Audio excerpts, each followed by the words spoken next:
Ready. Sounds good. All right, well, good morning. Morning. Good morning. Afternoon. Yeah. When I graduated high school, we all had to choose a quote to put in the yearbook. And actually, before I tell you that, I'm going to write something.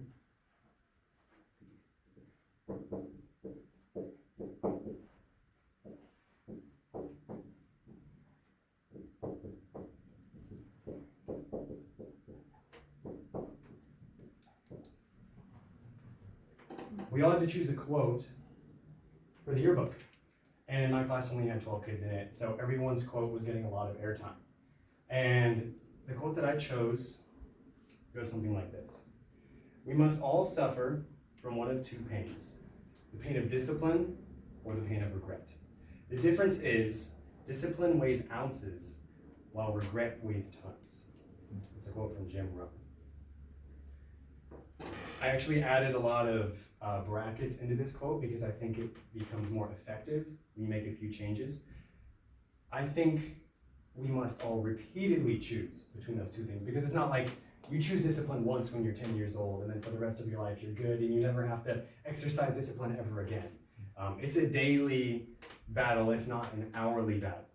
Am I gonna roll out of bed and embrace the morning, or am I just gonna lay here, look at the wall, think about whatever I think about? Will I hold my tongue, or will I see what kind of reactions I can get from this juicy piece of news I just heard about Sammy or whatever? Do I proactively serve God in my retirement? Or do I say, the tool forgot to use me, I'll just keep doing hobbies, which aren't wrong in themselves, but shouldn't be the main focus. The second change I would make is I wouldn't call discipline a pain in that it's on the same par as regret. There's definitely something there. I mean, why do so many people struggle with laziness, including myself? But I wouldn't really call it a pain, I'd call it more of a discomfort, because once you, there are quotes that say, 50% of doing is just getting started, or something like that. Like, once you get going, it's like, that wasn't hard. Why did I think that was hard? I think a lot of times dreading the thing is actually worse than the thing itself. At least I've noticed that in my own life, for sure. So, I want to be careful about making every single matter of self-discipline an ethical problem, but the truth is there's a ton of overlap. Think about any temptation you've ever faced. There's an easy choice, and there's a difficult choice. And usually the difficult choice is what the Bible calls us to. Taking laziness for an example. It's really easy to just sit here and stare at the posters on my wall in my bedroom and think about whatever. But it's harder to actually get up, open my Hebrew textbook, pull out my flashcards, do all that.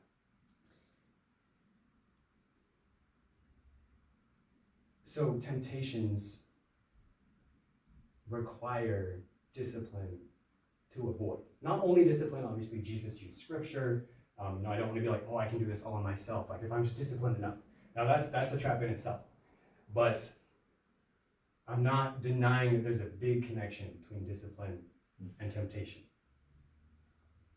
There's a route that feels good now, and there's a route that's uncomfortable now, but in the long run is way better.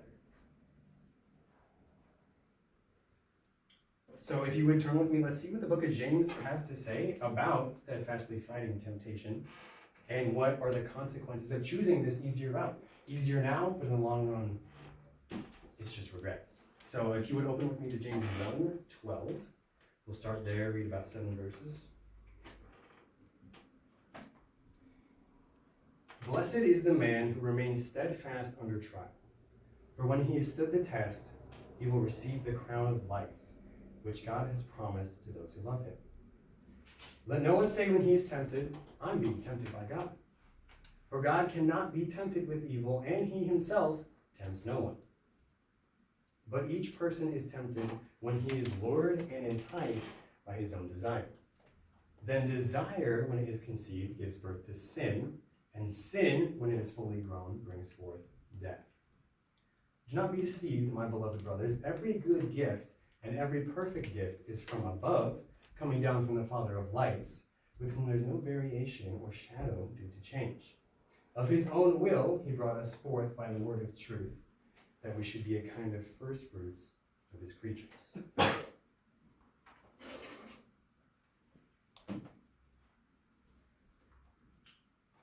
So I'd like to start just with a brief outline. Blessings. Let me back up a little bit. A few main points here.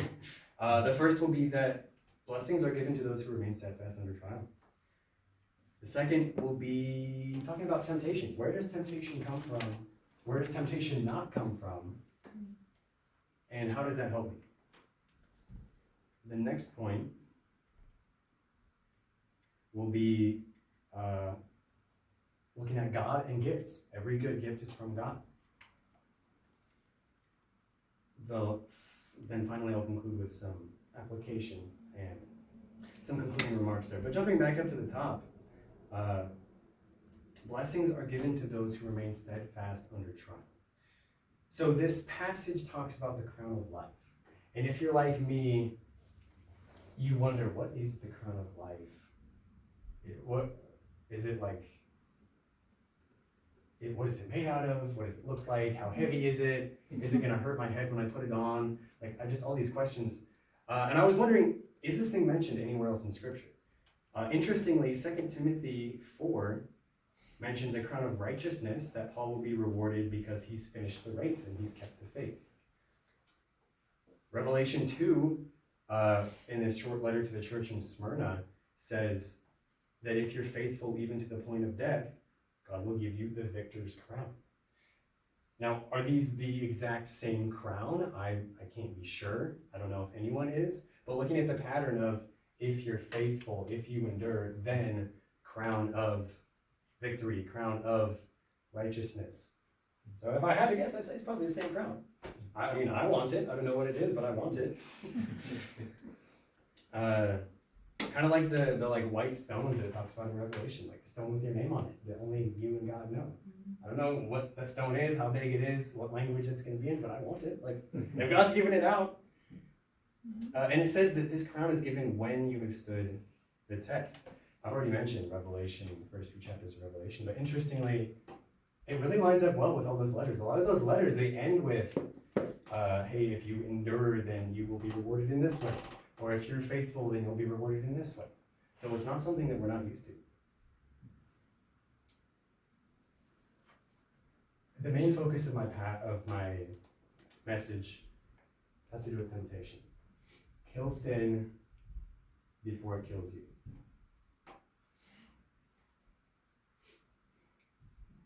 Obviously, people are confused about where temptation comes from.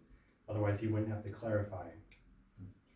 But this passage says both that God cannot be tempted with evil and that God tempts no one. Now, brief rabbit trail. God cannot be tempted with evil.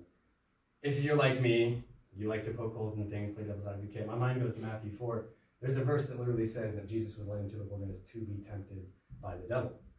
Is Jesus God? Yes. Was God tempted? And in a certain line of thinking, yes, he was. So what does that mean? I don't have all the answers there. I'm guessing the answer lies within the definition of temptation. Maybe one view of temptation is more like, oh, is he going to mess up? Is he going to mess up? And maybe one view of temptation is more just like feeling the weight of something. No, I don't want to try to diminish Christ's humanity. Truth is, I don't have the answer, but interesting question. God tempts no one. 1 Corinthians 10 comes to mind, which I don't have a direct quote, but it goes something like this. You will not be tempted beyond what you're able, but with every temptation, God will provide a way of escape. And someone might bring that up and say, hey, look at that, God's tempting people. And I would say, no, what does the verse really say? It says, he won't allow you to be tempted beyond what you're able. Bear with me in my imagination here for a bit. This probably isn't what heaven's like, but I like to imagine, it says he won't allow you. I almost imagine God as some kind of HR screening person, where he's not the one putting the temptations in front of you, but the devil is. And he says he won't allow. So take me, for example. Let's say, I'm walking down the street, and the devil's like, ooh, I want to give Luke this temptation. And it like shows up in God's little like temptation inbox. Bing! Request, can I tempt Luke in this way? And he goes like, no, that's too hard for Luke. He's not gonna make that. There is no way of escape with that temptation. Deleted request, next request. Okay, can I tempt Luke with this thing? Yeah, you know what? I think Luke can do that one. He can lean on me, he's mature enough. There's a way of escape with that one. Let's tempt him. Or not let's tempt him, but okay, I misspoke. I allow you to tempt him. No. Is that exactly how it works? Is there a temptation request inbox? Probably not. But allowing is a lot different from actively creating. And I hope you see that connection there.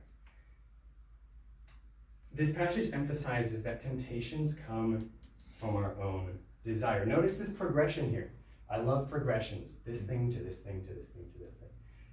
And here in this passage we have desire causes sin, and sin causes death. So let's look at the desire-sin connection before we even get to the sin-death connection. Don't desire sin, that's not a good thing. Desire and sin. I think of Romans 6:12. Let not sin therefore reign in your mortal body to make you obey its passions. There's a huge connection between sin and passion. I love Romans 6. Recommend that you read it on your own time. It's a sad story, but it illustrates the point. 2 Samuel 13. There's this guy, Amnon. He is so feverishly consumed with desire, with lust for this person, Tamar, that he fakes being sick. He asks her to help her. And when he sets up this moment, he takes advantage, he rapes her. And if you don't see the connection between desire and sin there, I don't know how I'm going to explain that connection otherwise. Think of any other story in the Bible where there's someone who sins.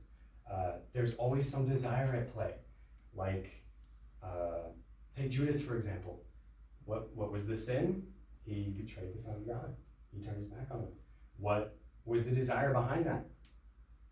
Just wanted some silver. He's focused on worldly things. So there's the desire causes sin. Now let's look at the sin causes death. What clearer verse than Romans 6:23? The wages of sin is death. Kind of speaks for itself there. We all know this story, but I think David and Bathsheba is a good case study. 2 Samuel 11. So David's up on his roof, sees Bathsheba. If he just turned around, blocked out those thoughts, went on to do something else, I don't think that would have been sin. If he just accidentally saw her, like he didn't know she was going to be there, whatever. But that's clearly not what he did. He dwelled on it, chewed over the desire, and he abused his power, called for her, committed adultery, which is sin. But what I want to get at here is what's the connection between sin and death? So after there's this thing with Bathsheba, Nathan comes in, gives him the famous allegory. David's like super angry at the guy, doesn't realize it's him. And Nathan says, "You're the one who drank water from someone else's cistern." I'm mixing books here, but sorry, I lost my train of thought here. Yeah, what did Nathan the prophet say? He says, "The sword shall never depart from your house." So what happened to the baby that was a result of this adulterous affair? Baby died. What happened to his son Absalom? He died. And if you've read the Old Testament, you know how crazy the rest of his family is. There's just calamity and strife and tension. The wages of sin is death. And even if there was no physical death as a result of that sin, spiritual death is far greater than physical death. Even if his baby never died, even if Absalom never died, even if the sword did depart from his house, the wages of sin is still death. And without Jesus, we'd all be dying for our own sins. We'd be eternally separated from God. And so even though this is a good example and that a lot of people died as a result of this, even if nobody died, the wages of sin is still death, spiritual death.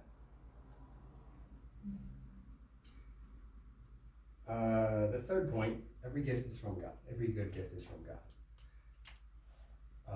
I recall Matthew 7 when it talks about, you're not going to ask your dad for bread and he just throws a rock at you, right? Like, most of us can envision, like, even just your average human father still wants what's good for their kids. Now take that on times infinity for God. Like this, just a quick story, but this last week I was in the park playing frisbee with my family, and I didn't bring any water with me just because I wasn't thinking ahead. And my dad, he really likes these lemon vitamin waters, the zero sugar ones. I don't know why he kind of goes on streaks of like liking certain drinks, but this lemon vitamin water, he's just laying down on the tree. I was thirsty, saw it. I know it's his favorite drink, but I was thirsty, and I know I'm his son, and I was like, "Hey, Dad, can I get a drink?" He just goes, "Yeah," tosses it to me. Like, it's not that complicated. Dads don't want what's bad for their kids. And I like how James brings this up in contrast to what does God not do. God does not tempt, but he gives good gifts. Big difference there. The text also talks about God not changing. I like how James mentions the example of a shadow. If you've ever taken a chair outside to sit in the shade, and then you feel the the very tip of your elbow just kind of warm, and then eventually spreads over your shoulders, and it's a lot of effort to get up and move. And then there's sun covering half your body. Okay, so you stand up, you move your chair, you keep reading. And like 15 minutes later, you start feeling the sun in your elbow again. It's like, if you were to take a video of your front yard for 24 hours, you'd see the shadows go like this. God doesn't do that. If God was a shadow, it would be like, and you'd never have to move your chair. Another example of something that changes is how good NFL teams are. I'm from Pittsburgh, so I'm a Steelers fan, and I wish Ben Roethlisberger was still in his prime. I wish we still had number 7 in the pocket, slinging to Hines Ward and Antonio Brown. If you're a Cowboys fan, you probably wish it was the 90s with Troy Aikman and Super Bowls. If you're a Bills fan, you're probably really glad that change has happened, that Tom Brady isn't just dominating your division for 17 years straight. But God is not an NFL team.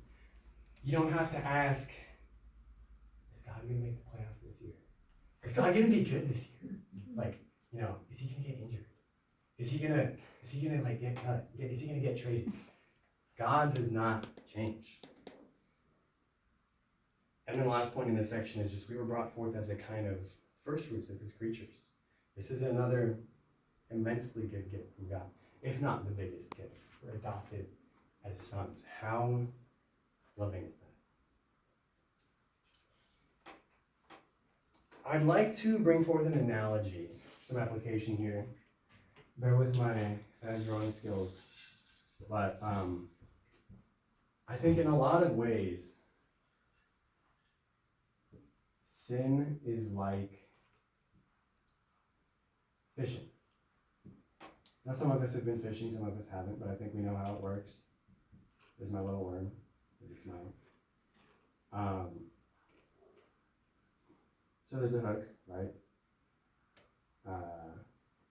How accurate that hook is up for debate, but there's a hook there. There's a little fish down here. Let's put him over here. You got a little tail. Whatever. Okay, so you got a fish. He's looking at the worm. And this passage talks about desire, right? There would be no risk of getting caught if there was no desire for the worm. There's always a worm with sin. Think about any sin you've ever committed. Was it just I want to sin? Okay. No, there's some aspect of comfort, some aspect of pleasure that draws you toward that. Think of any sin. Take stealing, for example. What's the allurement there? What's the worm with stealing? I want what I don't have. I want material gain. I want the thrill of the escape. Okay, what about lying? Desire to improve your reputation. What about lust? Desire for carnal pleasure. What about laziness? Desire for comfort. Desire for ease. You could go on and on. I think in a lot of ways, I don't really know why I did this, but a couple years ago, I was researching used car salesman strategies Because like I've never bought a car, I've never even bought a bike. Like I don't really buy things, but the manipulation really interests me. Like how are they trying to take advantage of me? How can I prepare myself if I ever do buy a used car? Which hopefully I do someday. But and one strategy they use to try to manipulate you is called the Ben Franklin close. So I'll put your two columns here. What they'll do is after they've stalled you out and exhausted you like crazy, they'll take you back to their manager's office and they'll be like, all right, come on, Eli. So you're looking at this Ford Bronco, right? Here are some reasons why you should buy it. Here's some reasons why you shouldn't buy it, okay? Reasons you shouldn't buy it, I mean, like, doesn't have great, like, you know, it has high clearance, you know, it's not really like a city car, but you don't even care about that because, like, you live there really anyways, like, it's not a big deal. I mean, it might not give the right vibes, but you don't care about that. I mean, you're not really an aesthetics kind of guy. No reasons you should buy it, you know, and there's, and then this thing, and and He loads up the yes column like crazy. He doesn't give an honest evaluation. He mentions a couple things, but blows them off like it doesn't even really matter anyway. And that's exactly what Satan does with sin. He says, you don't feel great. You don't have to think about anything. Like, does it really even matter? Like, it's 5 minutes. Come on. Like, yeah, maybe there's a conscience thing, but like, whatever. And it's an illusion. Like, he shows you the worm and he doesn't show you the hook. As that fish, all you see is the worm. You don't see the hook. Really, every sin is like that, as this passage says: desire, sin, death. If you're that fish, you bite the worm. As soon as you bite the worm, you're hooked. Probably gonna die. So, in conclusion, I encourage you to think of the sin in your life that is most urgently in need of attention. There's always something, whether it's a big boulder or a medium stone or a tiny pebble, there's always something. But whatever it is, you will be tempted again. And when that temptation comes, I encourage you to pause and think through it. If I choose this sin, what am I really choosing here? The answer is you're choosing death. I love Romans 6 again, but what fruit were you getting at that time from the things of which you're now ashamed? The point is, like, you didn't get anything, and you're ashamed. Mm-hmm. So I encourage you to look at the worm on the hook and laugh at it and say, I see that illusion there. I see the hook behind the worm. Mm-hmm. It's not just a worm, there's a hook there. You know that the fleshly pleasures of indulgence are gone as soon as you grab onto them. So I encourage you for God, for yourself, for everyone who knows you, next time you're tempted, swim right past the hook that's disguised as a juicy worm. You must kill sin before it kills you. Thank you.